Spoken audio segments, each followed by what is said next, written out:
Welcome everyone to another MetricsDAO Twitter space. Today we'll be talking about LayerZero, which is an interchain operability protocol, which we'll also be diving in and talking about.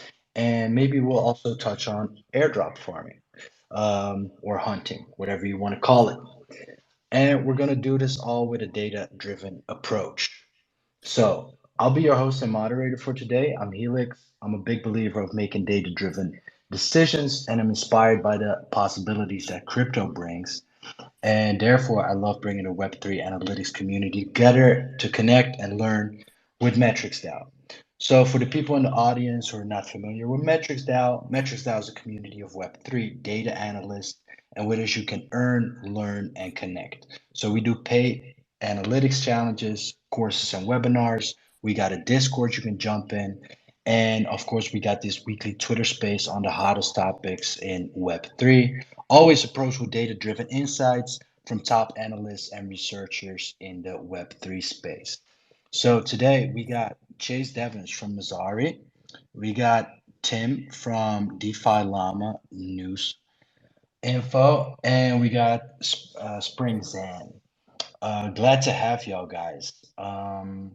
Please introduce yourselves and tell us a little bit more about your general background, but also how your work relates to today's topic.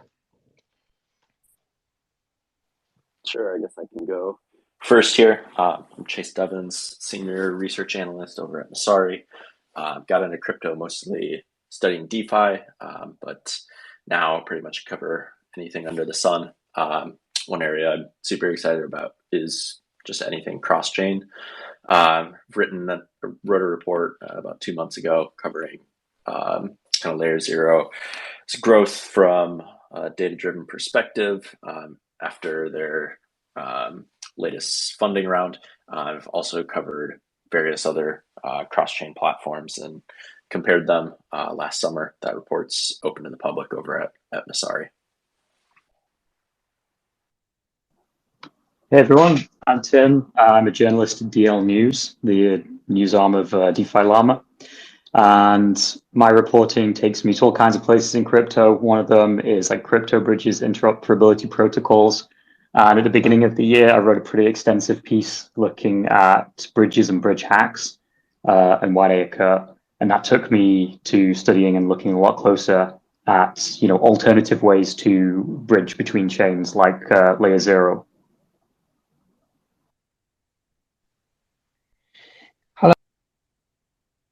Hello, I'm currently doing some data analytic works on doing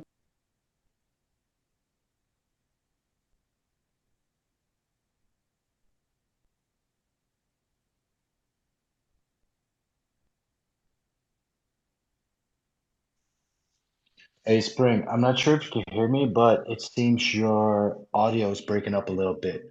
I cannot hear you.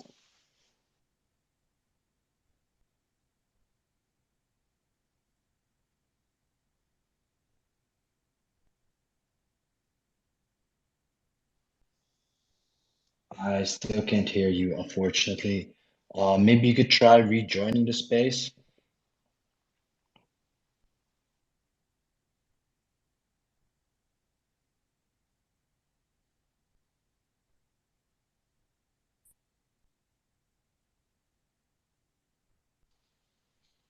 Is anyone else getting a signal from Spring, or is it just me? Okay, trying to go back to listener now.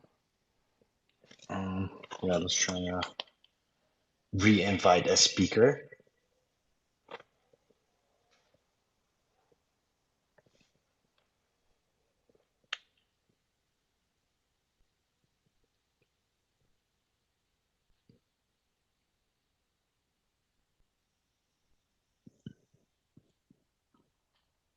Spring, you should have an invite.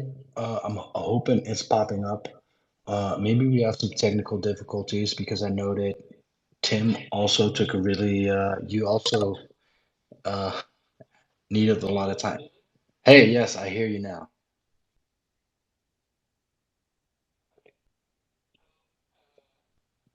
some data Sorry. analytic work on doing platform many, and I am a team leader doing some Web2 development in the past, and currently we are tend to switch to Web3 field. So maybe we'll do more data analytic.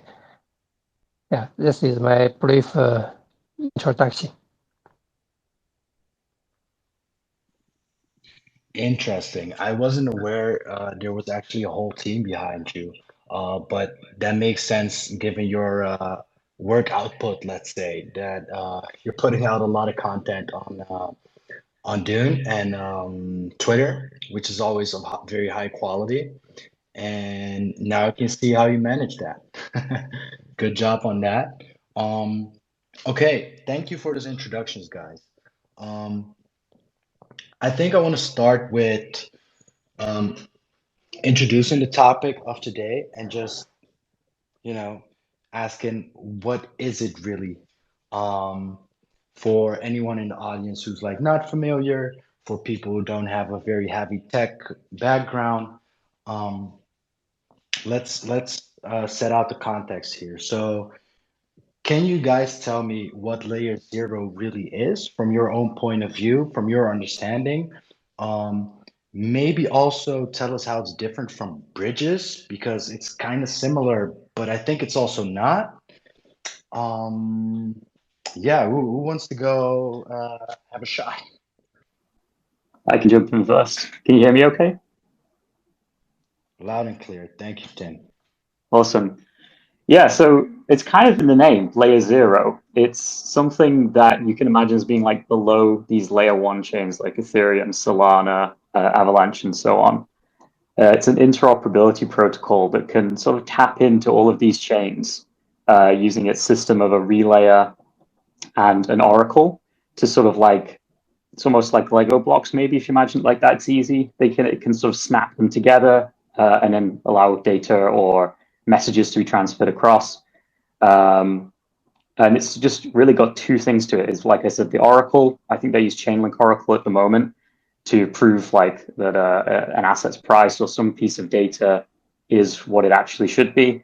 And then they have a relayer, which at the moment you can use LayerZero's own in-house one as default, but you can also set it to whatever you like. So, you can make that as secure as you want.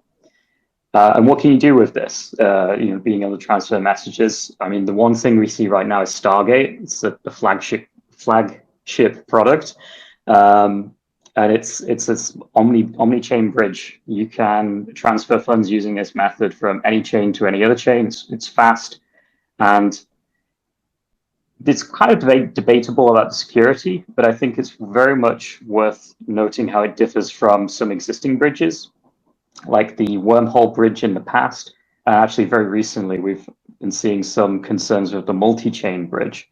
They use, or did use, multi-signature wallets to hold funds. So you've got maybe, let's say, about 10 people on a team, and they're all signing on a multi-signature wallet. Usually you need a majority to sign off on transactions. And it seems pretty secure, but if those people, if their private keys that they need to sign the multi-signature wallet get compromised, if enough of them do, then it still can be hacked or exploited.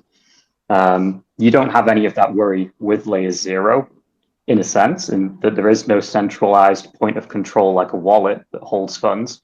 Everything is done through smart contracts instead. I'm sure that other people can expand more on that, but I'll leave it there for sort of a basic introduction.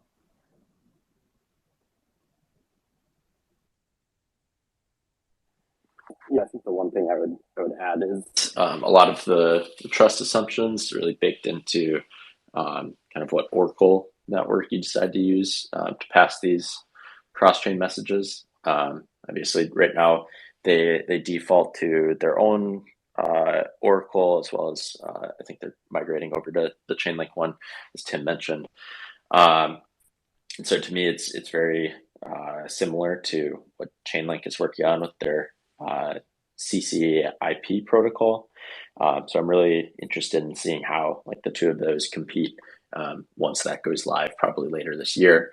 Another interesting thing about LayerZero is they have these concept of OFTs, so Omnichain Fungible Tokens, also ONFTs, which is just Omnichain Non-Fungible Tokens.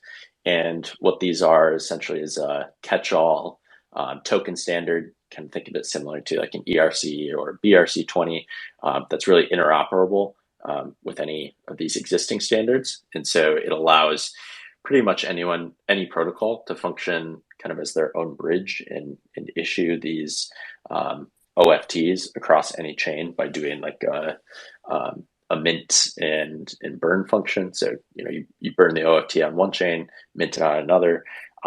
That way you don't have to deal with kind of the issue of having funds locked in a smart contract and having a wrapped asset on another chain that could be exploited in kind of like those two spots. The only area that could be exploited is just at the control layer through like the Oracle network there. But pretty much these Omnichain fungible tokens allow for a lot of design flexibility and for developers to plug into any of the supported networks without having to configure a standard across multiple different chains.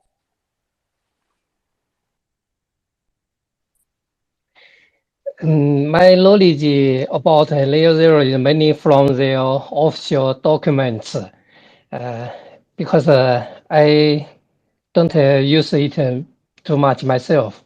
I think the main point that attract me is about the capability to send the native tokens across chains. And it even can help you to send some native gas to the target destination network. So you can send some token you have on this chain, but get the native token on the destination network. I think this is a key point for mass adoption because myself had the problem that I don't have gas on a new chain to start my transaction. So I think this is very interesting and created many new chances for developers.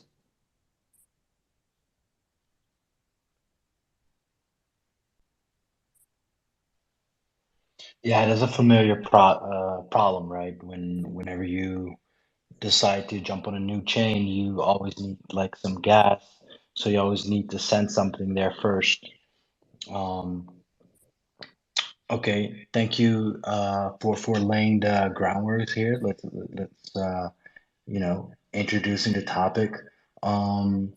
So what got you guys interested in researching this? What were you excited about, or was inspiring, or what possibilities were you seeing that we haven't seen before? I'd say the original reason I got interested in LayerZero is they have a really strong business development team, and so they kind of have their hands in a lot of different buckets. So it's tough to really go into the cross-chain world without coming across LayerZero. The reason I wrote a kind of a longer updated report on them a couple of months ago was on the back of their raise that valued them. I think it was their Series B, valued them at just around like $2 billion fully diluted. And surprisingly, if you compare that to some of like the top layer one networks, that's actually more than Near and Algorand's fully diluted market caps. It's more than a couple of other circulating market caps for some of the big layer ones.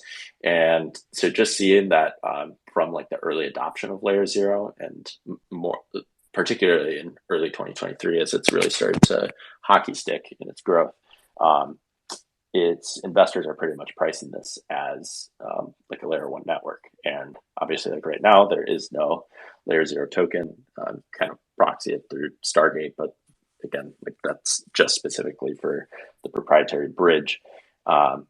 I thought it was pretty interesting to see how investors are kind of thinking about this this protocol more so from like its own standalone network in the future, compared to some of the other cross-chain protocols that we see that are more so just bucketed into like a bridge category and have far smaller valuations attached to them.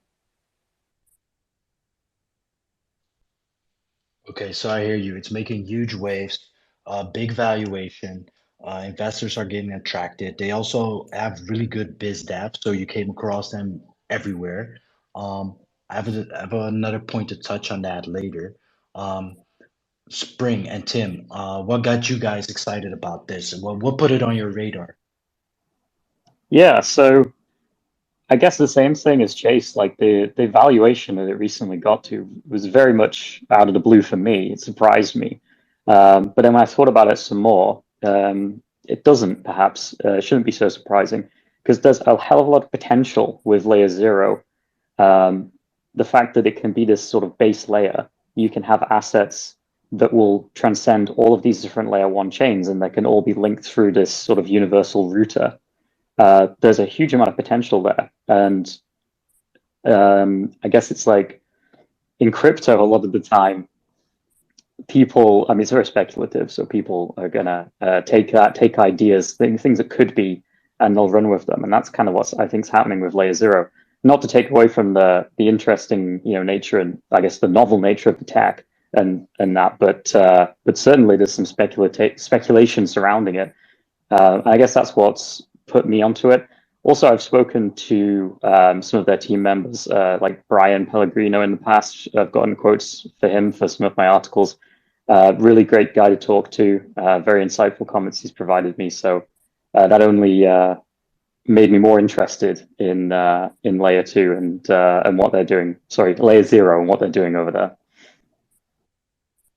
Yeah, so many layers. Layer one, layer two, layer Right. zero, layer X.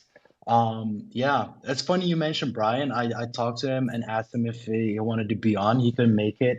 Same went for Max, the head of their data team. But I promised them I'd share this space with them and maybe to have some interesting input or feedback afterwards. Let's see. Um, yeah, you mentioned a very interesting thing also, like this, um, certainly as a user, and I think a lot of people will identify with this in crypto. It's like almost like you have this very fragmented experience. Like, okay, you're doing some stuff on this chain, but then now this new NFT coming out and it's on another chain, so you need to, have another type of wallet and have another type of token, et cetera, et cetera. And it like this project does appeal to that centralized UI or UX where it's like as an end user, we talk about this often that you should have a way simpler experience. Like, okay, you just go on an app and do your thing. Like what's happening on the background, like all these different blockchains, maybe you don't even know about that as an end user. Um, Interesting points. Definitely feel the same thing that's definitely one of the appeals here. Spring, what got you excited about this? Okay, I think the capability to send any message is what they are trying to do. Currently, maybe we mainly see users upload tokens to other blockchain through LayerZero, but from their documents, I see it also supports NFT to be bridged, and actually you can send any message according to your usage. So I think there is a lot of usage errors to come in the near future. Thank you. Thank you, Spring. So yeah, okay. So again, this possibility to just, go from one chain to the other, send anything anywhere, is certainly very appealing. All right, guys, I want to ask you, so you've all done your own research. Um, I always like putting this bit of a like an open question out there. It's like, okay, what did you look at? What did you research specifically? And what did you see? So what, you know, it can be observations or numbers, but certainly also like the next step maybe would then be, okay, so what are the insights from that, right? What do you conclude from that? Um, yeah, curious about your research. Okay, I'll weigh in. So yeah, got to take the opportunity to promote DeFi Llama here. The Bridges dashboard is a great place to check out and see what's going on. And for LayerZero specifically, we've got Stargate, like we've mentioned. And I think this is something you're planning on touching on maybe later on, but the number of transactions and the volume going through the Stargate bridge through LayerZero is astronomical right now. Just looking at it right now, there's been over 500,000 transactions in the past 24 hours. And to put that into perspective, the next biggest or most active bridge is the Seller C bridge at about 9,200 transactions. And again, there's an interesting point in the data here is you can look at, for example, the 1 month volume on Stargate. It's about 2.15 billion. And that's with, like I said, 500,000 of transactions over the past 24 hours. And that's not unusual. That seems, you know, I checked yesterday as well, it was about 400,000 transactions. If you look at the Arbitrum bridge in comparison, you got about 1.24 billion volume over the past month. So only about half as much as Stargate, but with a lot fewer transactions, only about 1,776 over the last 24 hours. And what this says to me is that there's a lot of people doing sort of smaller transactions on Stargate, whereas Arbitrum, there's people doing bigger transactions, bridging onto there. And so that leads me to the conclusion of what I'm trying to say here is I think that Stargate is getting, there's a lot of people who are using it in the hopes that they'll get an airdrop of a potential LayerZero token further down the line. I don't think it's too big of a secret. Yes, that's what I've been looking at recently. Yeah, I can also build off of that. I think what the Arbitrum airdrop was like March 23rd or something, and for a while that was kind of like the biggest airdrop farming opportunity that was like public knowledge. And ever since that point, there's a couple of Dune boards that track the LayerZero airdrop farming, and the amount of transactions like getting routed through the various LayerZero supported protocols has just gone like exponential. I'm sure there's plenty of people running different like bots and stuff to have daily transactions repeated and whatnot. So it's tough to gauge exactly how much of the activity is organic versus just kind of like this farming. Helix, I sent a DM to the MetricsDAO account with a thread that I have with a couple of charts on this topic, but one that's really interesting is more from like an organic perspective is the LayerZero monthly contract deployments.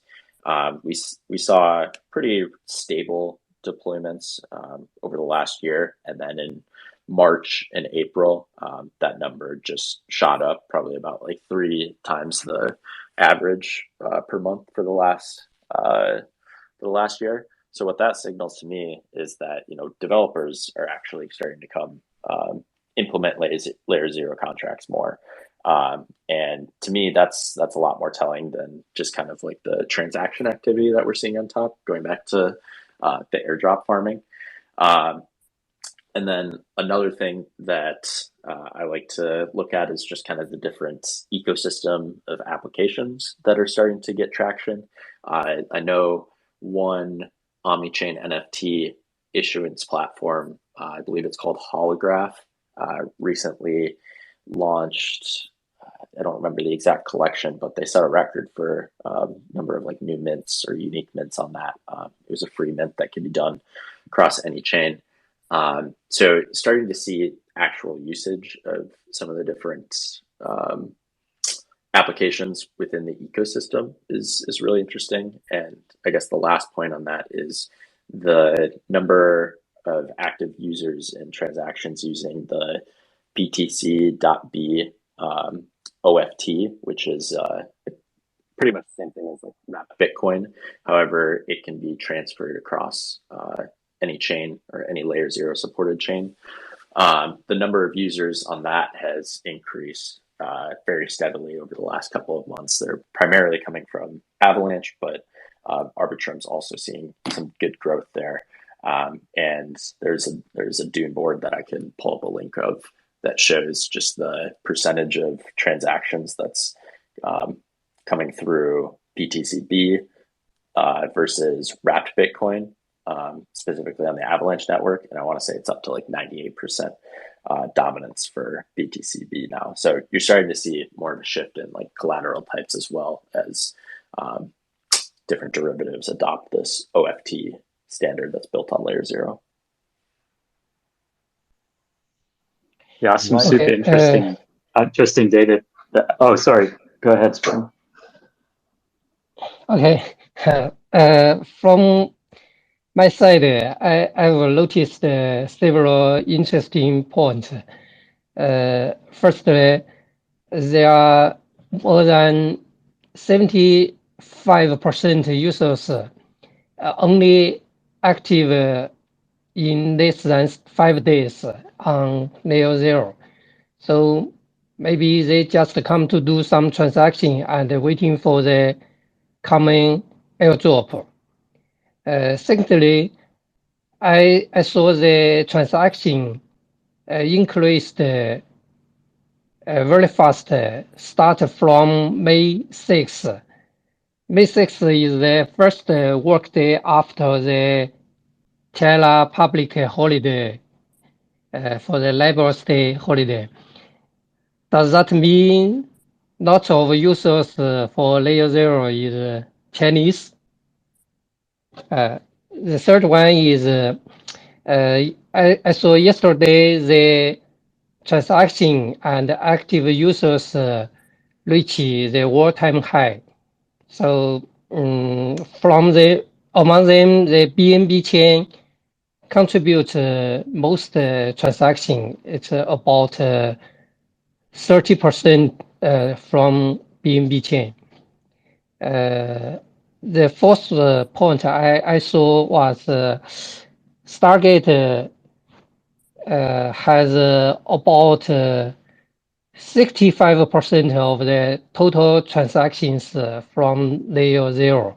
So maybe other apps need get more users to use. This is a short summary. Thank you.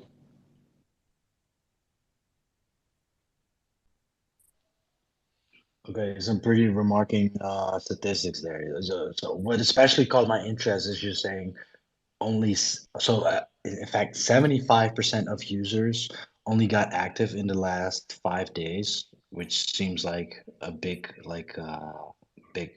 big spike. And it's interesting to hear that there's a lot of activity on this Chinese festive day holiday, which might also point in the direction of a lot of users or airdrop farmers being Chinese.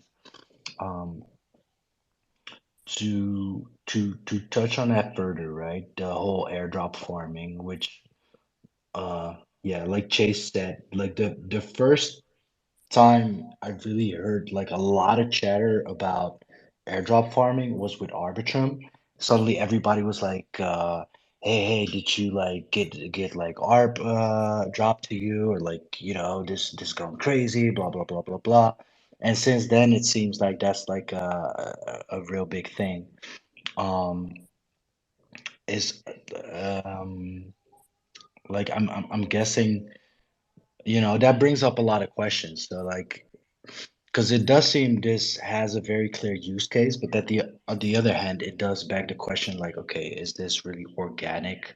Um, what do you guys think? Which side are you leaning more? It's absolutely not organic, But like you're saying, that doesn't really like matter if you believe the tech is good. Personally, I do. I'd like to really stress something Chase said as well about you cannot trust these metrics like, I don't know, volume through the bridge or users. Because, yeah, a lot of it will be people. Well, first of all, they'll just be like your average Joe who's like, oh, I'll do it on one or two accounts because I might get an airdrop. And then you've got the industrial airdrop farmers who are doing this on hundreds and hundreds of accounts. So, that's bumping up the metrics. But yeah, looking at developer activity, like Chase said, I was speaking to Uri Kolodny of Starknet the other day, and we were talking about like Starknet's growth. And he was saying, yeah, we don't look at these metrics like users or transaction volume on Starknet because they're just very open to misinterpretation, is what he said. And he was like, yeah, we look at active developers, how many people are committing on, posting commits on GitHub, for example. That's a much better way to see like who's adopting the chain or the product or the protocol or whatever it might be. Yeah.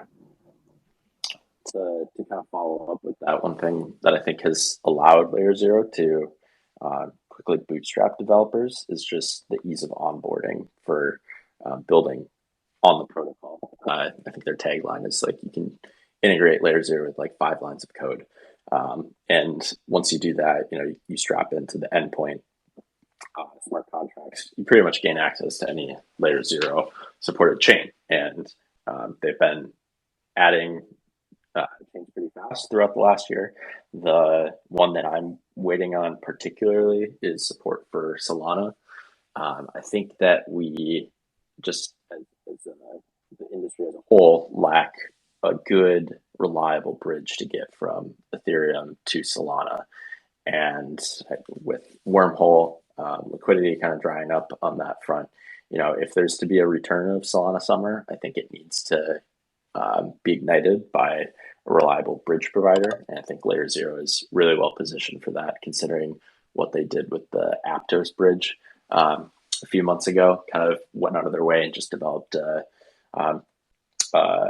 really good, easy bridge protocol to get in and out of Aptos. I'm pretty sure that's been some of the biggest volumes coming in and out of Aptos has been through the official LayerZero supported one. So if they run that playbook back with Solana, I think that's very promising for them. But yeah, just to double down on what Tim had said, I think really the important thing for tracking the actual growth and usage of these networks is going to be looking at things like developer activity, because so much of the user-facing stuff right now in crypto is very inorganic, and there's not many actual products that are being used on the day-to-day by people that aren't necessarily just airdrop farming.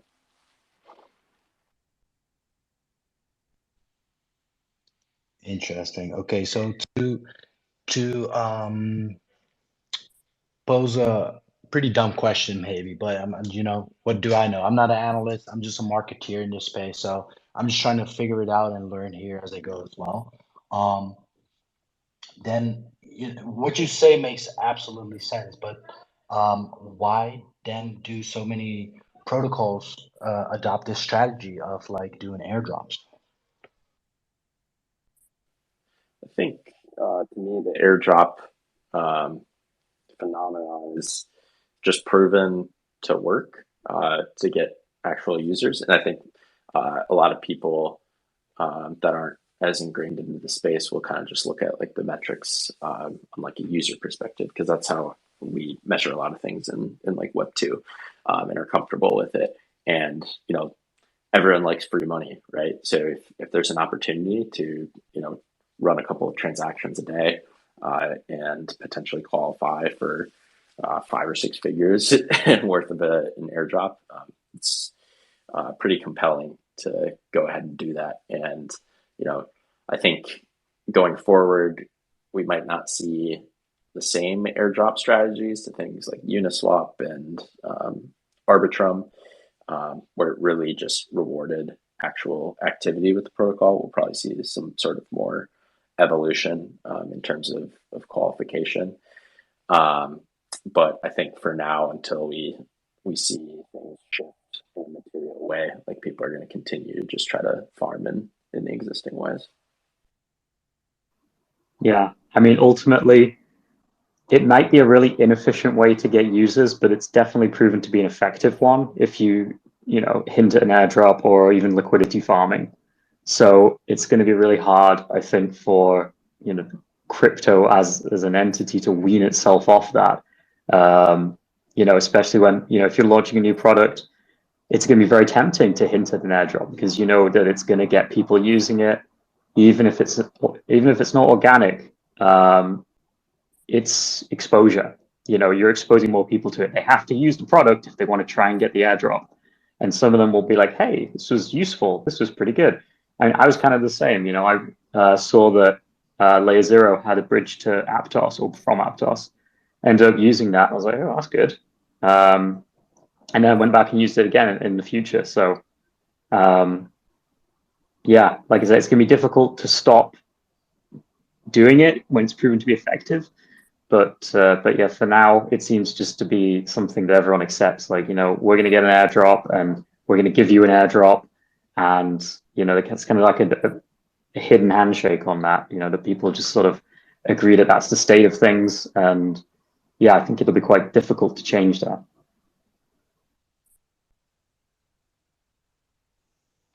Okay, I yeah, think I totally agree. it is very reasonable to send the airdrop to users who have joined the ecosystem at the early age because we are doing transaction on blockchain.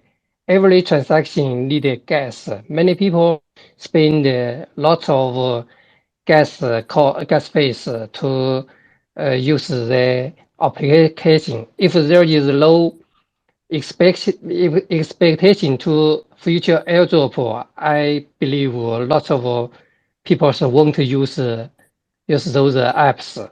So it looks to me very reasonable to do airdrop for users. Right. Okay. So I get what you're all saying. And like I said, I am a marketeer. So even from that point of view, it does make sense. Usually you have a budget to do like marketing, but the point of marketing ultimately is to acquire users. You could come up with all types of fancy like content strategies and whatnot, or you could use that same budget, promise it to the users, and maybe, that is more effective. Maybe it's easier as well. Um, so interesting strategy, and it does seem to be paying off in a big way for now.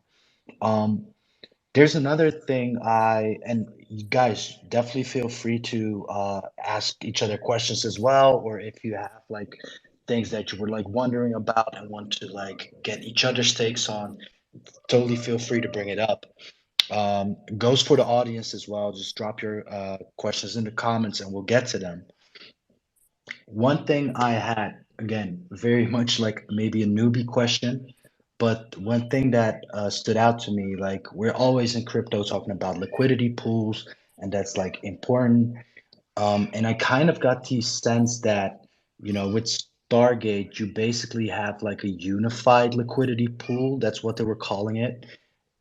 Like, am I right? And if so, like, is that a big deal? And if it's a big deal, why is that a big deal? Anyone can shine some light on that, maybe? I know it's a very specific question, and I'm kind of like putting you on the spot. It's just one thing I was curious about. Yeah, I can try and take this. So, from my understanding, the unified liquidity pool is different from some of these other bridge liquidity pools that are popular, like a Synapse or multi-chain, for example, in that usually you need to pair like the wrapped asset that a bridge produces with like the canonical asset on the chain. And so it takes up, it requires a lot more liquidity, like from LPs. But what Stargate does with this unified liquidity pool is they pretty much just have people contribute the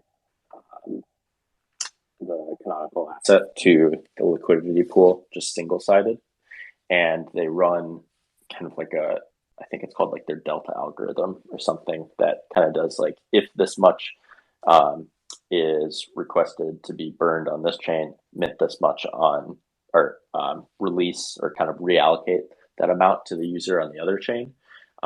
So there can be imbalances in the amount of liquidity across the different chains. So let's say that I bridge USDC from Avalanche to Ethereum. We would be increasing the amount of USDC liquidity that's going into the unified liquidity pool over on Avalanche, and then decreasing the amount of liquidity in the pool over on Ethereum as I'm withdrawing out of that side. So what the unified liquidity pool will do is increase the rewards for providing liquidity on the Ethereum side, and drop the amount of rewards on the Avalanche side to kind of incentivize people to kind of come rebalance it. And then the users or the liquidity providers that come fill that hole will also get a portion of, I can't remember the exact name for like the fee, but essentially there's like a rebalancing fee that will be rewarded to the people that kind of come top up the liquidity pools. And to me, I think way? Go ahead, Spring. Yeah. To me, I think the united pool can bring some advantage. It has low impersonate loss, so users can gain more from the liquidity pool, and I think it add more make the liquidity pool more deeps, so you can utilize tokens from multiple chain into the liquidity pool. And since you don't need to warp the token before you swap, the transaction fee also can be a bit lower than currently two tokens pairs. So I think these are some advantage for united pools.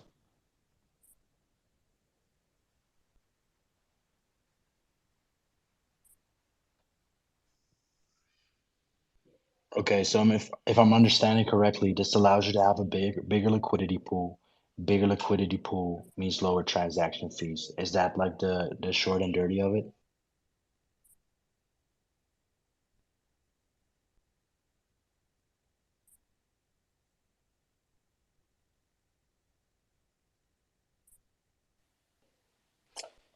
Yeah, it's just a lot more efficient, and it removes the need to have kind of like these wrapped assets in the sense that like liquidity is locked on one chain and the derivatives minted on another, and that could become unbacked if a hacker came and drained one side of it. So really, it more so like centralizes the attack surface into like a single spot, rather than spreading it out to like disparate places. But I'm sure there's some efficiency gains in there as well. Gotcha. Okay, cool. Interesting to keep seeing these developments in crypto, and how we keep improving processes, way to do things, and everything's getting bigger, or not necessarily bigger, well, also that, but just more efficient, and just better. Um, okay, cool. We're nearing a little bit the end of the hour, so I kind of want to reshift our focus and, look forward a little bit. So I want to ask you guys, what do you think will happen next with LayerZero? What are some things that we can anticipate? And also maybe what would be good areas to research next for any analysts out there in the audience? So there's one thing I'm pretty interested in to do with LayerZero, and that's these protocols that they're building directly on LayerZero, and they're trying to build probably DeFi protocols that you know about, stuff like lending protocols like Aave, but they're trying to do it Omnichain. The one that I'm most familiar with is called Tapioca DAO. They've been going for quite a while. They've built up a pretty strong community, and what they're planning on doing, basically, very simply, is to have like the first cross-chain, omni-chain lending protocol, and where users can also mint sort of a USD stable coin that's interoperable across all the chains that LayerZero can tap into. So I'm quite interested. It hasn't launched yet, but it seems like they got a lot of talented devs that are working hard. So I'm interested to see what they eventually launch. For me, similar to what Tim was just saying about kind of the native omni-chain applications, another one I would put in there is Radiant Capital. It's kind of doing the same thing with cross-chain lending markets. I thought this would get more traction when LayerZero was first rolled out, but it seems like only really Sushi Swap was a main integrator on top of Stargate. So there's an option on Sushi Swap that lets you swap from one chain, swap any asset on one chain, receive a different asset on another, and they plug into Stargate directly underneath the hood and kind of abstract away a lot of like the complex transaction logic there. So I think just more of a trend towards these omni-chain applications where users don't necessarily care which chain they're interacting with. They just want like the easiest execution, lowest prices is something that will continue. I believe that LayerZero just put out a co-authored report with the University of California, Berkeley's blockchain department, and that was a study on some market research on what an ideal cross-chain wallet should look like. I think wallets are just very ripe for innovation.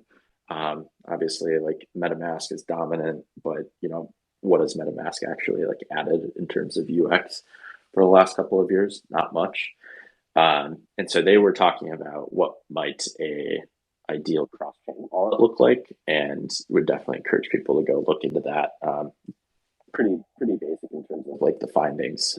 Pretty obvious in that people want to be able to do all sorts of transactions just with one click from a single interface and have it primarily be mobile focused. And that's exactly what LayerZero can enable. And it wouldn't surprise me if LayerZero came out with kind of like their own proprietary wallet in the next year or so.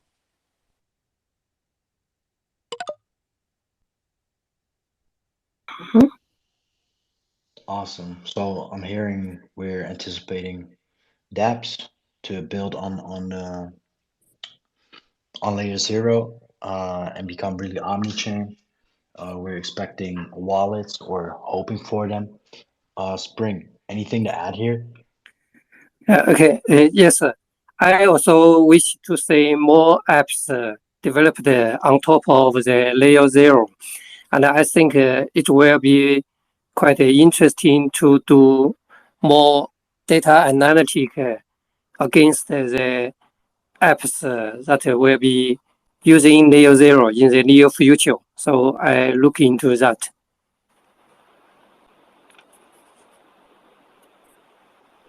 Yeah, of course, like all this new activity and new technologies, they they garner, they bring up new data, they make new data available to look at, and that's like a gold mine for you and any other analysts out there, obviously.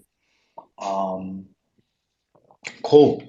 I want to close it out, but before we do, I want to invite you guys to, today we talked about LayerZero, but it would be cool if you guys can also share other stuff that you're currently working on, like hot projects that you're like about to drop, maybe dashboards, maybe newsletters, maybe reports, and let us know that, but also where we can find those, like, maybe your own Twitter, maybe some website.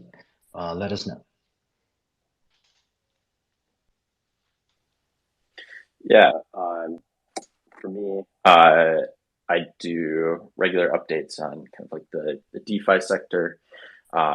Going to be looking into kind of like payments protocols in the next month or two, doing a large report on that.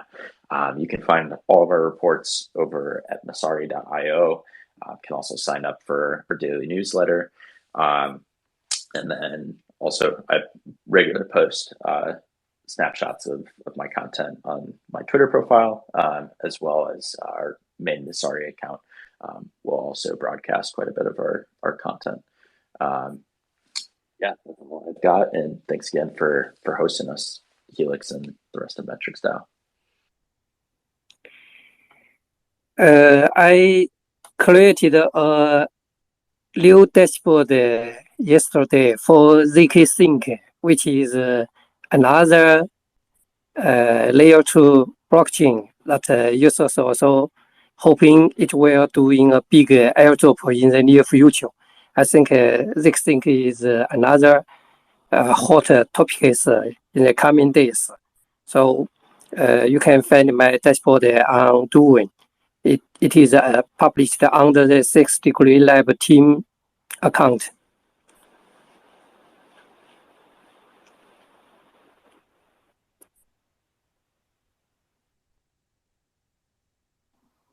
Yeah, and for me, yeah, I'll be continuing to write for DL News, obviously. So yeah, if you haven't already followed them on Twitter, please do. Please check out the site. We just had a bunch of new journalists, so we're putting out lots of content every day.